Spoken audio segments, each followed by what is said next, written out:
موږ نه د دې ریاست خلاف یو، نه د آئین خلاف یو، نه د قانون خلاف یو. که د آئین خلاف ته دی په خپله دی، که د قانون خلاف ته دی په خپله قانون خلاف. د قانون خلاف داسې د بیګا که تاسو یې په نېټ باندې کتلي نو مسلم خان تقریبا هغه خلکو پته نه لګي چې په کوم جیل کې او کوم ځای کې هغه خلکو طالبان هغوی به وي مونږ یې پی سکول والوځو، مونږ پلانکې جنازه والوځوله. هغه خلک پته نه لګي، دوی را پیدا کړه بیا را پیدا کړه، دوی کوم ځای کې نه وي.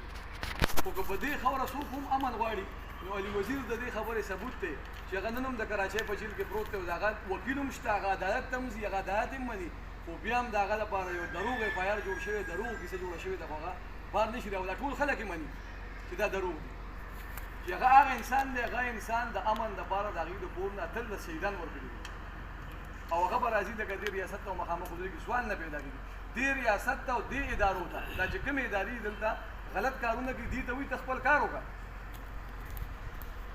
تاسو د خیبر پښتونخوا کې تاسو وګورئ دلته کې ستاسو په اسمیلا کې قبضه ده، د چا قبضه ده؟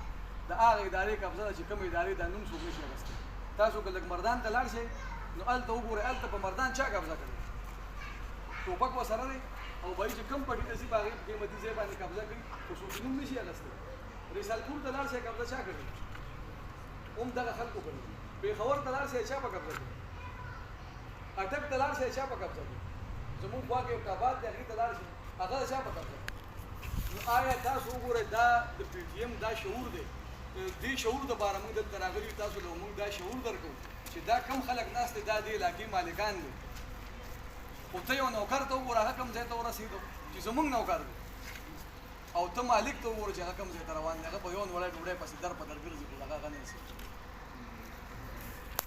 دا دې شعور دپاره موږ به هر کلي ته ځو، نور ټایم ونه دی کوم ځکه چې ماښام ټایم دی، د بانګونو ټایم دی، او اخر کې به زه دا دعوت درکړم لیاقت لاله هم دعوت درکړي چې په دغه کې زموږ جلسه ده په واڼه کې په 5 جون باندې، نو تاسو ټول ملګرو ته دعوت دی چې موږ سره لاړ شئ د پښتونخوا د پښتنو د امن لپاره دې جرګه کې موږ سره شرکت وکړو. نو د اخري شعر باندې اجازت اخلم چې دې وطن کې تصور د ژوند دروغ دی، دې وطن کې تصور د ژوند دروغ دی، دې وطن کې که رښتیا وایي نو مرې به، او دې بلا ته که انسان وایي نو ټیک ده، دې بلا ته که بلا وایي نو مرې به.